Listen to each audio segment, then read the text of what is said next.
जे ह्या शिर्डी शहरात गुन्हेगारी करतील किंवा गुन्हेगारीमध्ये अडकलेले असतील अशा लोकांच्या नागरी सुविधा आम्ही प्रथम बंद करणार आहोत.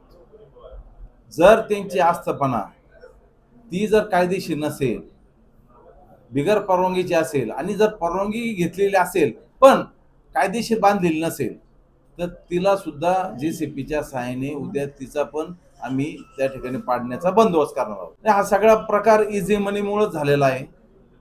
मुलींची जर एवढी हिंमत वाढली असेल तर आता कुठंतरी कायमस्वरूपी हा विषय बंद करण्याच्या दृष्टिकोनातून आमदार साहेबांनी पण तसे निर्देश दिलेले आहेत. सुजयदादांचं सकाळी बोलणं झालं, त्यांनी पण तसे आम्हाला निर्देश दिलेले आहेत आणि त्या दोघांच्याही आदेशाचं पालन आम्ही शिर्डी नगर परिषद, शिर्डी पोलीस स्टेशन, साईबाबा संस्थान, शिर्डीतील सर्व नागरिक आमचं ते सगळे आदेश पालन करायचं म्हणजे आमची जबाबदारी आहे आणि त्या पद्धतीने आम्ही ते करणार आहोत. मोठ्या प्रमाणात कॉम्बिंग ऑपरेशन आम्ही या ठिकाणी घेणार आहोत. घरांच्या झडती घेणार आहोत. ज्या ठिकाणी भाडे तत्वावर काही लोक राहत असतील त्यांची सुद्धा आम्ही सखोल चौकशी करणार आहोत.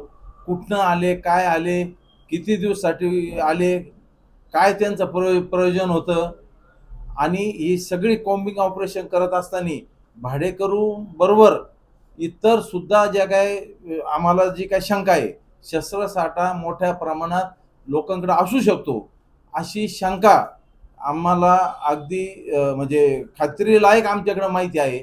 म्हणून आम्ही ह्या संदर्भात पोलीस आमचे DSP साहेब आहेत, PI साहेब आहेत, त्यांची चर्चा केलेली आहे. घर मालकांवर सुद्धा कठोर कार्य करणार आहोत. कारण ह्यापूर्वीच घर मालकांना आम्ही निर्देश दिलेले आहेत. तुम्हाला जर समजा उद्या एखादा भाडेकरू जर त्या ठिकाणी तुम्हाला भाड्याने काही द्यायचं असेल, महिन्यानी, वर्षभरासाठी, कायसाठी, तर त्यांनी ते सगळे डॉक्युमेंट आमच्या नगर परिषदेकडे एक कॉपी, एक शिर्डी पोलीस स्टेशनकडे एक कॉपी असे कॉपी देण्यासाठी व परवानगी घेण्यासाठी सुद्धा त्या ठिकाणी आदेश पारित केलेले होते. ज्या ज्या लोकांनी त्या आदेशाचं समजा त्या ठिकाणी अंमलबजावणी केली नसेल तर त्यांच्यावर सुद्धा आम्ही नागरी सुविधा बंद करण्याच्या दृष्टिकोनातून हालचाली आम्ही करणार आहोत. ह्या मुली यांचं कुटुंब सुद्धा आम्ही जे काही माहिती काढली गरीब आहे, पण ज्या अर्थी ह्या मुली इतक्या दिवसाचं हे सगळं करतायत व्यवसाय आणि त्यांच्या पैशातनं त्या आईबापांना सुद्धा हे पैसे गोड लागत असतील, म्हणूनच त्या मुलींना त्यांनी त्या ठिकाणी सूट दिलेली असणार आहे. तर त्यांच्या सुद्धा नागरी सुविधा आम्ही बंद करणार आहोत. त्या घराची सुद्धा आम्ही माहिती घेणार आहोत.